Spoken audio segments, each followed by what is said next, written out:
এই মুহূর্তে দমদম কেন্দ্রের তৃণমূল কংগ্রেসের প্রার্থী সৌগত রায়ের হয়ে নির্বাচনী জনসভায় মুখ্যমন্ত্রী মমতা বন্দ্যোপাধ্যায় সরাসরি চলে যাব খড়দায়। একটা পৈতে বাড়িও ছাড়বে না, একটা পুজো বাড়িও ছাড়বে না। মানুষের কাজে আমি অজিত পাজার পরে দেখেছি সৌগতদাকে, যিনি ডোর টু ডোর ক্যাম্পেইন করার মতো এলাকায় কাজ করেন। আমি ভেবেছিলাম এবারে সৌগত দাঁড়াবে কি না। তো আমি যখন জিজ্ঞেস করলাম, সৌগত বললেন হ্যাঁ হ্যাঁ দাঁড়াবো।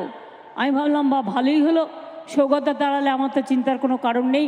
পার্লামেন্টে বলবার 1 নম্বর লোক হচ্ছে সৌগত রায়, যাকে বিজেপি কোনোদিন হারাতে পারে না।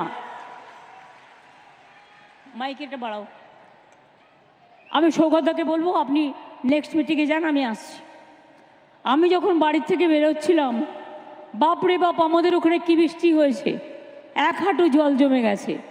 বাড়ির থেকে বেরোচ্ছি, বড় জোরে জোরে বাজ পড়ছে। সে একদম মাথায় ছাতা টাতা দিয়ে কোনো রকম বেরোলাম। এখানে এসে দেখছি আবার খটখটে, কোথাও বৃষ্টি কোথাও খটখটে। কিন্তু আমাদের প্রবলেম হচ্ছে আমরা প্রোগ্রামগুলো ঠিকমতো করতে পারছি না। তা সত্ত্বেও দেখুন, কলকাতার কাছাকাছি যেগুলো আছে সেগুলো করে দেওয়া যায়, কিন্তু যেগুলো কলকাতার কাছাকাছি নয়, অনেক দূরে দূরে জেলায়, সেগুলো করতে খুব অসুবিধে হয়।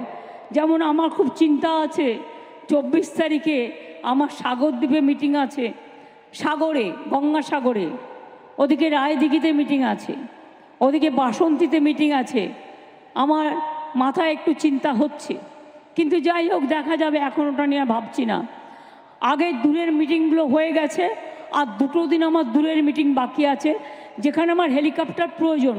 বাদ বাকি আমার হেলিকপ্টারের প্রয়োজনও নেই, আমি গাড়িতে করে দিতে পারবো আপনাদের আশীর্বাদে।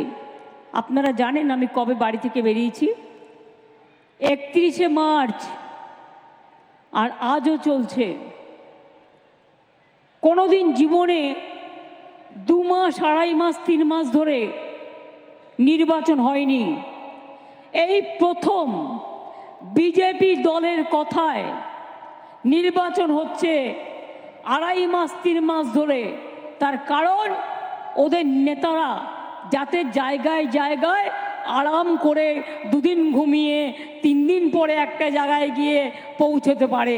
আর আমাদের তো তা নয়, আমাদের তো প্রতিদিনই প্রোগ্রাম, প্রতিদিনই মিছিল, প্রতিদিনই মিটিং এবং প্রতিদিন প্রোগ্রাম। তার মধ্যে ঝড় জল, একদিকে গরম অন্যদিকে ঝড় জল।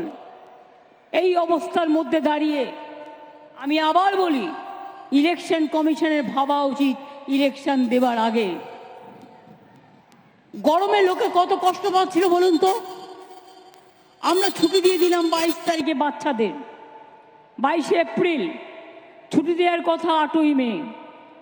এত গরম যে বাচ্চারা গরমে তরপাচ্ছিল একদম পুরো। তো তাদের ছুটি না দিলে বাচ্চাগুলো তো শরীর খারাপ হয়ে যাবে, সেই জন্য আমরা আগে দিতে বাধ্য হলাম। এরকম অনেক কাজ আছে যেগুলো করতে হয়। আমি রাস্তায় আস্তে আস্তে দেখলাম প্রায় 1 হাঁটু জল জমে গেছে, এমনকি 2nd হুগলি ব্রিজের কাছে। মানে কতটা মাত্রায় 1 ঘন্টা বৃষ্টিতে এতটা জল জমতে পারে। প্রকৃতি এমনিতেই একটু আমাদের কারো হাতে থাকে না। আর বাংলায় সবচেয়ে বেশি বৃষ্টি হয় কেন জানেন? সবচেয়ে বেশি সাইক্লোন হয় বাংলা আর বাংলাদেশে। তার কারণ বাংলাকে বলা হয় নদী মাতৃকা দেশ। আমাদের এখানে নদী অনেক, নদী, অরণ্য, বন, পাহাড়, সাগর সবই আছে।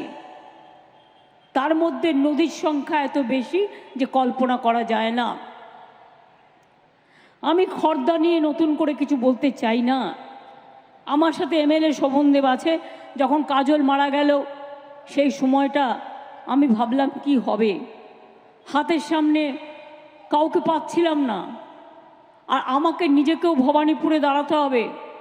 সেই জন্য আমি, শোভনদা এমএলএ ছিল ভবানীপুরের, শোভনদাকে অনুরোধ করে আমি খড়দায় পাঠিয়েছিলাম কিন্তু আমি আপনাদের কাছে কৃতজ্ঞ যে আপনারা শোভনদাকে জিতিয়ে দিয়ে আমার ভবানীপুরের সম্মানটা আপনারা রক্ষা করেছেন।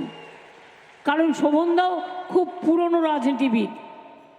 সৌগতদাকে বললাম, সৌগতদার পরের জেনারেশনই হচ্ছে শোভনদা।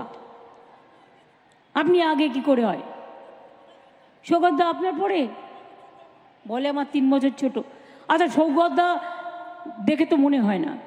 সুব্রতদা, শোভনদা, সৌগতদা, সুদীপদা, এদের আমরা এখনও আমরা মনে করি যে সবচেয়ে পুরনো আমরা দেখেছি। এবং আমাদের সময় এরা একদম টকবক করে তাজা ঘোড়ার মতো তাজা রাজনীতি করত। এবং এমন কোনো প্রোগ্রাম নেই যেখানে যায়নি, কল্পনা করতে পারবেন না। ইভেন সিদ্ধার্থ শঙ্কর রায় যখন চিফ মিনিস্টার ছিলেন, সিদ্ধার্থ শঙ্কর রায়ের আপ্তসহায়ক ছিলেন শোভনদার স্ত্রী সুপ্রিয়া দি। তিনি নিজে যোধপুর অ্যান্ড্রুজ স্কুলে পড়াতেন। বৌদি খুব ভালো ছিলেন। আমার সাথে সুজিত বোস, পার্থ ভৌমিক, পার্থটা তো জিতে যাবে, আমার আরেকটা কোল খালি হবে, চলে যাবে দিল্লি। নীলু সরকার, প্রবীর রাজবংশী, শুকুর আলী পুরোহিত, সুকণ্ঠ বণিক, সায়ন, বাণীব্রত চক্রবর্তী সহ অনেকেই এখানে আছে, রফকার রহমান, তাপস দাস সহ অনেকেই আছে। সবার নাম বলতে গেলে আমার সব সময়টাই কেটে যাবে। আপনাদের সবার নাম বলেই বলছি।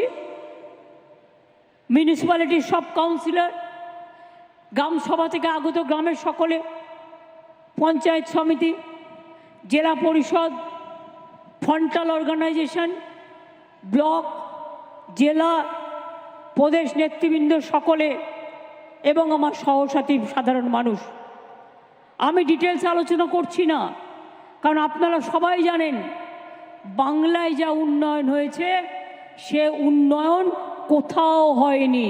এবার আপনি এখান থেকে শুধু দক্ষিণেশ্বর পর্যন্ত গেলে আপনি বুঝতে পারবেন দক্ষিণেশ্বরের স্কাই ওয়াকটা দেখলে বাংলাটা বদলে গেছে। ওই যে মেট্রো রেল দক্ষিণেশ্বর থেকে নোয়াপাড়া, নোয়াপাড়া থেকে বিমানবন্দর, তারাতলা থেকে মাঝেরহাট, মাঝেরহাট থেকে জোকা, জোকা থেকে একেবারে টালিগঞ্জ থেকে গড়িয়া, গড়িয়া থেকে দমদম এয়ারপোর্ট, টোটালটাই আমার করা।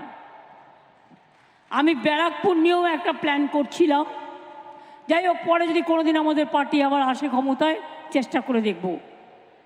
আমি আপনাদের আবার বলি, এখানে জলের কাজ, খেলাধুলার কাজ, খর্দায় ফুটবল একাডেমি থেকে শুরু করে, পানীয় জলের কাজ থেকে শুরু করে, সামনে সাগর দত্ত হসপিটাল থেকে শুরু করে সব কাজই হয়েছে। কাজের কথাগুলো ছোটরা বলবে। আমি আপনাদের কাছে বলতে চাই এই ভোটটা কেন এটা